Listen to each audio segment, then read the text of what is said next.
Thank you, Dr. Williams. I guess I'm not going to be a fighter pilot either, for that most flattering introduction.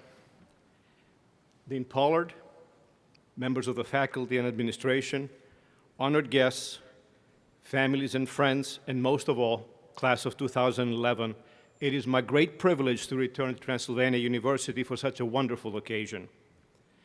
When Dr. Williams called and asked me to give the commencement speech, I was truly honored. And then, of course, I panicked. Perhaps even more so when I found out that the administration had considered a few other alternatives as your keynote speaker today. Among those choices, Bill Clinton and me.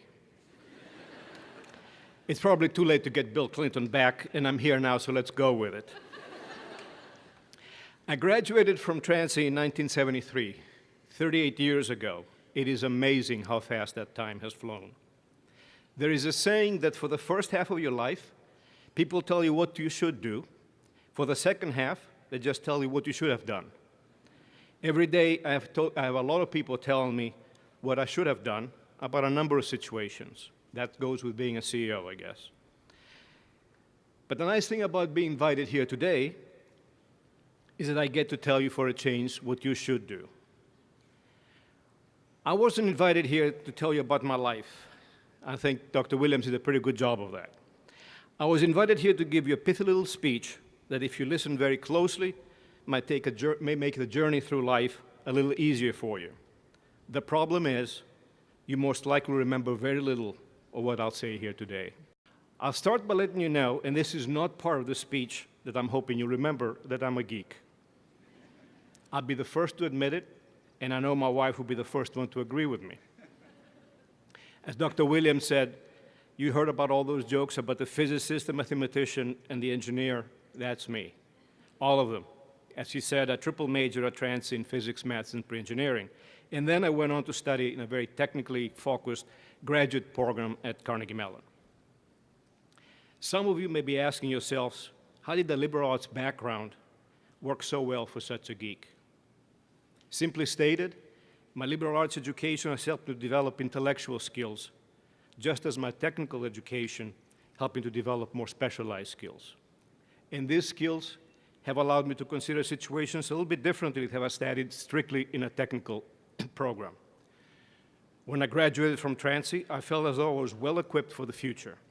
Indeed, when I look back, I'm extremely grateful for the education that I've received here, and it makes me excited about you, because you today, I know, are just as well prepared. One of the most important things that I learned at Transy is one of the key ingredients of success. And each and every one of you has it, and you've honed it here. It's called hard work. When your hard work starts to pay off, there is a tendency to think that you've been lucky. I've never been a big believer in the concept of luck. Instead, I think that the Roman philosopher Seneca had it right. Luck is what happens when preparation meets opportunity. You'll come across many, many opportunities. Don't let them pass you by. Ask any of your parents and mentors, and they'll tell you here, there is nothing so depressing as looking back and having regrets. This is the second idea that I'd like you to remember. Seize all the opportunities you can. One of the nice things about opportunities, they show up all the time. Every day, in fact. And they're often disguised. Be vigilant. And remember that a pessimist sees the difficulty in every opportunity, while an optimist sees the opportunity in every difficulty. Be an optimist. When I first came to Transy, I had planned to concentrate on theoretical nuclear physics, teaching or research. But then one of my classes visited Oak Ridge National Laboratory in Tennessee, and that was my first exposure to the more practical side of nuclear physics. Later, I went to a conference in Dayton, attended by recruiters from graduate schools in nuclear engineering. That opened my eyes further to options besides research and teaching, and led me to a very challenging and interesting career in the nuclear energy industry. Some may say that attending that seminar in Dayton was luck. I say it was an opportunity, and thanks to Transy, I was prepared. You are too. Oftentimes, opportunities are disguised as risks. My advice to you is to be bold and take those risks. I know that gambling with your future is hard. The fear of failure can be paralyzing. But one thing I've learned is that the most difficult part of any endeavor is taking that first step, making that first decision. Several of the greatest opportunities in my career came disguised as risks. If you wait until all conditions are perfect before you do something, then you probably won't do much of anything at all. By the way, not all risk-taking will pay off. If it did, it wouldn't be a risk, and the opportunities for reward wouldn't be as great. And sometimes you will fail, maybe even spectacularly so. Don't hide from those experiences, learn from them. The sad fact is that as humans, learn better from our failures than our successes. And whatever you do, listen here because this is important, have fun and make it count. I don't mean the staying out at night drinking champagne kind of fun, although that can be important too, but that's the subject of a different speech. I'm talking about your career. I'm talking about choosing to do what you love and making sure that it means something to you. If you put into perspective, you're going to spend the majority of your time, starting tomorrow or very shortly thereafter, employed in some vocation. The average worker in the United States spends roughly 2,000 hours per year in the place of employment. You're approximately 22 years now. If you work until you're 62, you're going to spend just about 80,000 hours at work. Sort of depressing, isn't it? By the way, that's the geeky part of me coming out. In my case, I chose my life's work because at my core, I'm an environmentalist. I developed this passion growing up in Greece. I've always believed that we should leave this earth better than we found it. We have an energy crisis in our hands, and global warming is a very real issue. And if we don't do something about it now, we'll place future generations at risk. As a society and as a planet, we must get past short thinking and start long-term planning. We must do it for your children. The bottom line is that we'll need to cut CO2 emissions by 70 or 80% simply to stabilize atmospheric CO2 levels. And nuclear energy is a clean and cost-effective way to provide large amount of base load power on a global scale. Along with hydroelectric power, it is the only source of base load electricity generation that produces no greenhouse gases and manages 100% of its waste stream.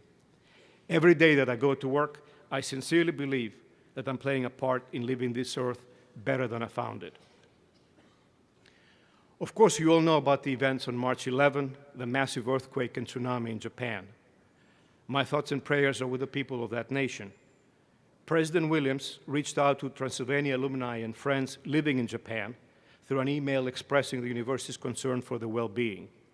Among those responses was one from Hitomi Ishiyama, class of 1993, who lives with her family in Tokyo. After relating some of her family's experiences following the events of March 11, she wrote, "I have been getting emails from my friends from Transy who have sent me prayers. I feel very loved. 18 years have passed since I left Transy, but I feel our friendship are true."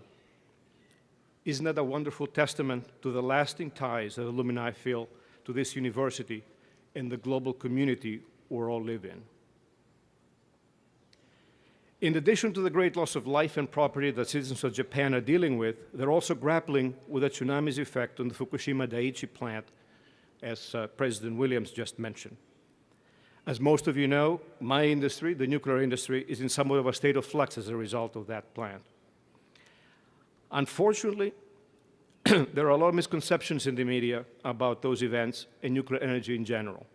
For example, while a relatively small amount of radiation was released as a result of the accident in Japan, it is not enough to adversely impact the general public's health or safety now or in the future. You may have a different impression after listening to some of the media reports. That's because historically, the nuclear energy industry has done a less than adequate job of communicating with the public as to the realities of nuclear energy. We have not been good communicators, and that's too bad because we have a great story to tell. Which brings me back to the value of your liberal arts education.